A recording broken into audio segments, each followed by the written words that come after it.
Bismillahirrahmanirrahim. Assalamualaikum warahmatullahi wabarakatuh. Perkenalkan, nama saya Nita Sulistiawati dengan NIM 2018-0430045 dengan mata kuliah Kebank Sentralan. Prodi Ekonomi, Fakultas Ekonomi dan Bisnis Universitas Muhammadiyah Yogyakarta. Jadi pada kesempatan kali ini saya akan menjelaskan tentang profil Bank Indonesia, sejarah Bank Indonesia, dan transformasi Bank Indonesia. Jadi memasuki materi yang pertama yaitu profil Bank Indonesia. Dalam profil Bank Indonesia ini yang akan dibahas yaitu status dan kependudukannya, di mana Indonesia merupakan lembaga negara yang independen.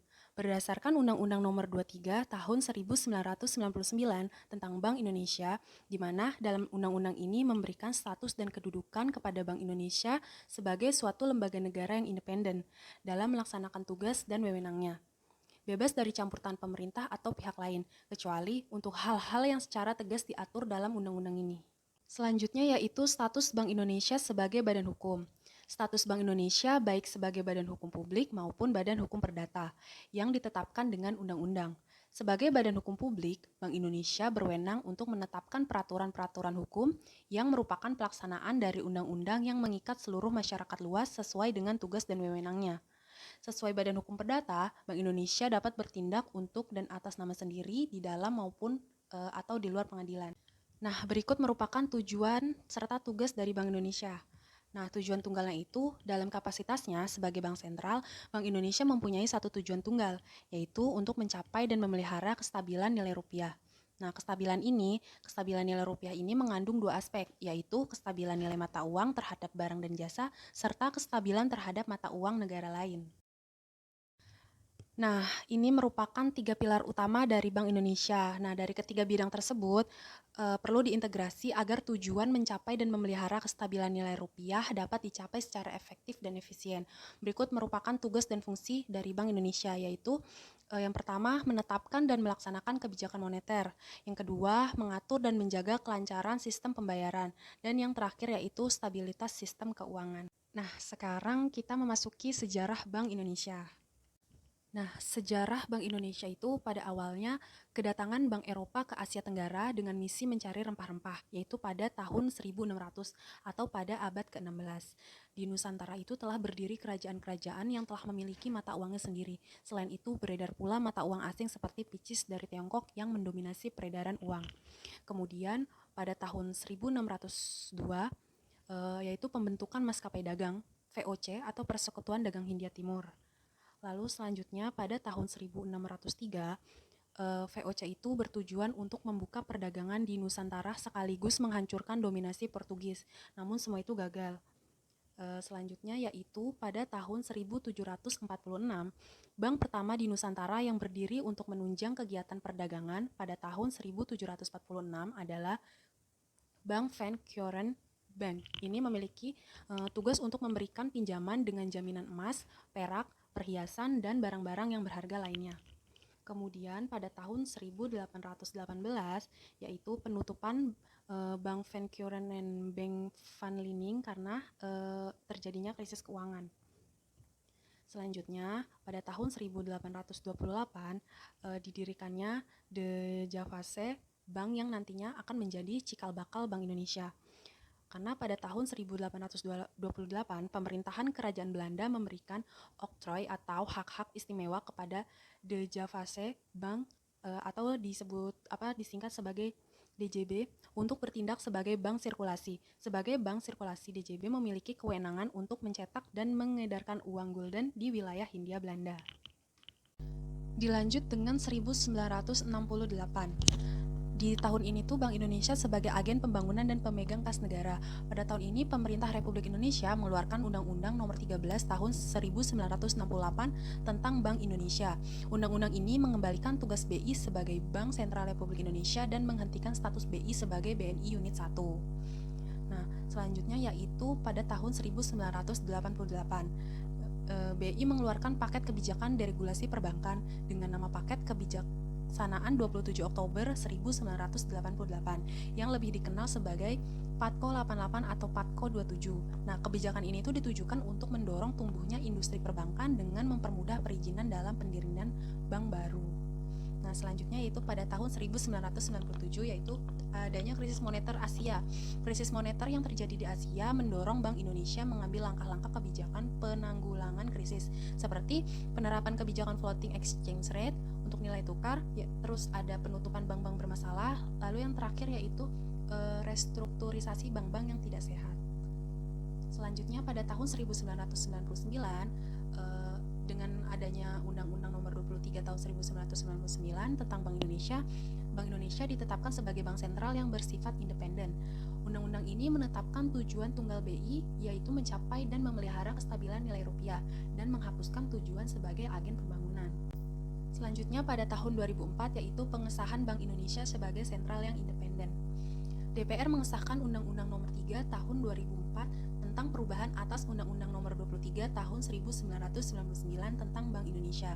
Nah, undang-undang ini tuh berisi tentang penegasan terhadap kedudukan bank sentral yang independen, penyempurnaan pengaturan tugas dan wewenang dan penataan fungsi pengawasan Bank Indonesia. Selanjutnya yaitu pada tahun 2009 yaitu penegasan Bank Indonesia sebagai lender of the last resort. Nah, DPR mengesahkan Undang-Undang Nomor 6 tahun 2009 tentang penetapan peraturan pemerintah pengganti Undang-Undang Nomor 2 tahun 2008 tentang perubahan kedua atas Undang-Undang Nomor 23 tahun 1999, di mana itu tuh tentang Bank Indonesia menjadi undang-undang. Undang-undang ini tuh memperjelas dan mempertegas peran Bank Indonesia dalam fungsinya sebagai lender of the last resort. Pada tahun berikutnya, yaitu pada tahun 1830, yaitu ekspansi ekonomi kolonial Belanda. Nah, untuk mengisi kas negara karena terkuras oleh Perang Jawa, Belanda memberlakukan tanam paksa di Hindia Belanda. Selanjutnya yaitu pada tahun 1870. Nah, di sini tuh ada liberalisasi ekonomi Hindia Belanda. Pemerintah mengeluarkan undang-undang agraria yang memperbolehkan pihak swasta menanamkan modalnya pada sektor bisnis di Hindia Belanda. Nah, hal ini tuh mendorong kebangkitan sektor perkebunan di Hindia Belanda sehingga menjadi produsen penting komoditas-komoditas perdagangan internasional di dunia. Selanjutnya yaitu pada tahun 1942. Pada masa pendudukan Jepang, pada masa pemerintahan militer Jepang ini, DJB likuidasi.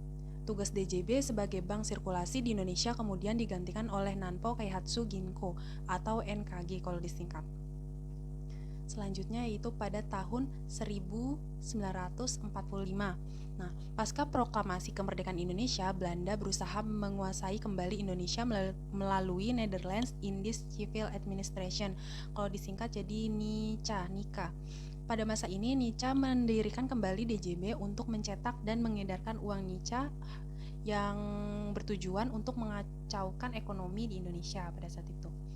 Nah, selanjutnya yaitu pada tahun 1949, yaitu pada tahun ini berlangsung konferensi meja bundar atau KMB dengan salah satu butir kesepakatan penting, yaitu pengakuan kedaulatan Republik Indonesia Serikat atau RIS oleh Belanda.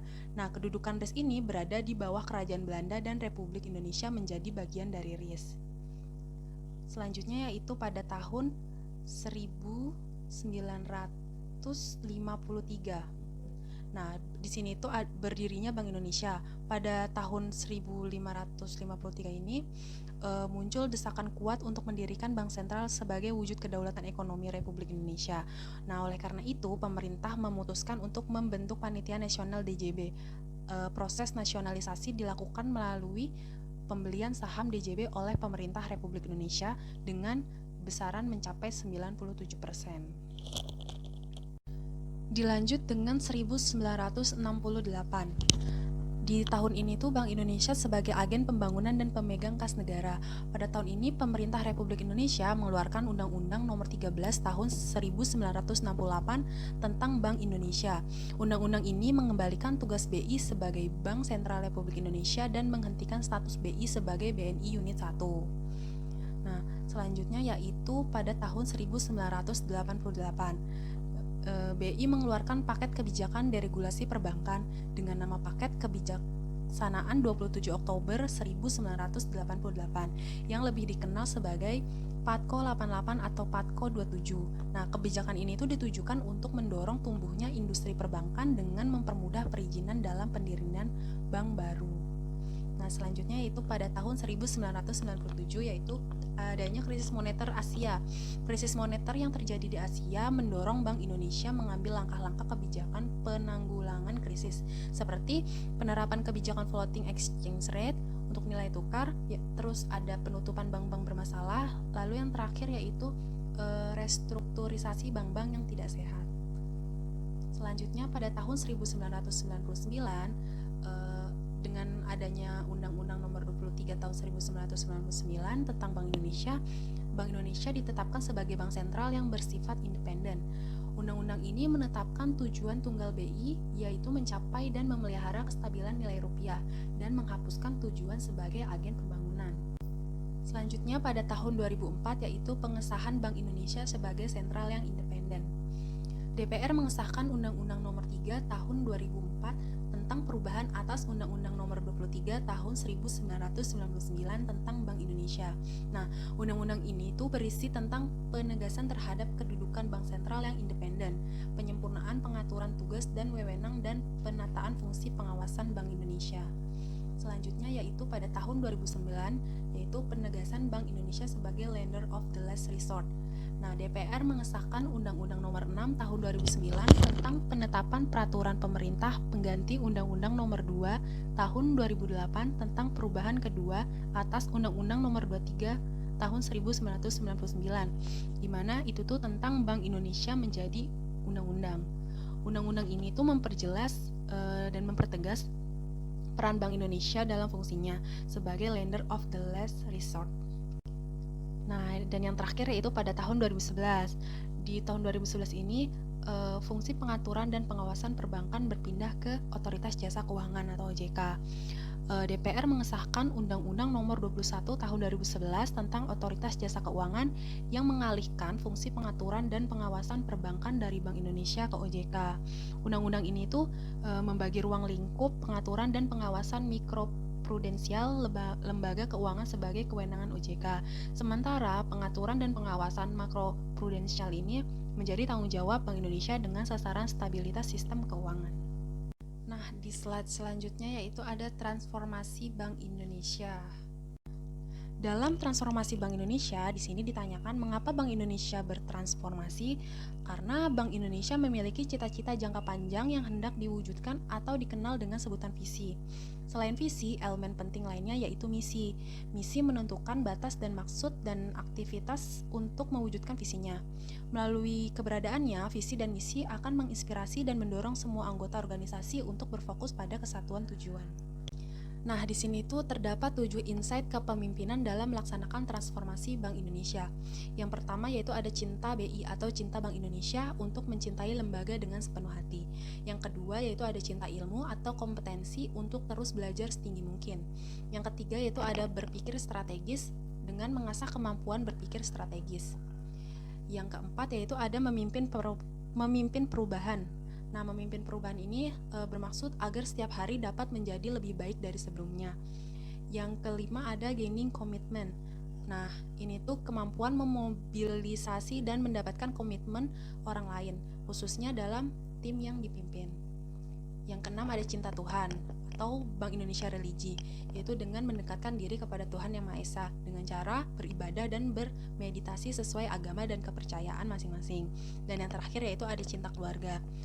Dengan cinta keluarga menjaga harmonisasi keluarga agar pekerja di kantor dapat dilaksanakan dengan baik tanpa beban. Nah, selanjutnya yaitu penutup. Tapi sebelum ditutup, saya mau memberikan informasi nih terkait program studi ekonomi di Fakultas Ekonomi dan Bisnis Universitas Muhammadiyah Yogyakarta. Jadi, prodi ekonomi ini terdapat 2 program, yaitu ada program reguler dan program internasional atau IPF yang sudah terakreditasi A. Nah, buat teman-teman yang mau tahu prodi ekonomi ini lebih lanjut, teman-teman bisa cari tahu di website atau sosial media yang sudah tertera di gambar. Atau mau nanya-nanya langsung, boleh bisa hubungi nomor atau email yang telah dicantumkan. Terima kasih. Baiklah, sekian penjelasan dari saya mengenai Bank Indonesia yang terdiri dari profil Bank Indonesia, sejarah Bank Indonesia, dan transformasi Bank Indonesia. Kurang lebihnya saya mohon maaf. Wassalamualaikum warahmatullahi wabarakatuh.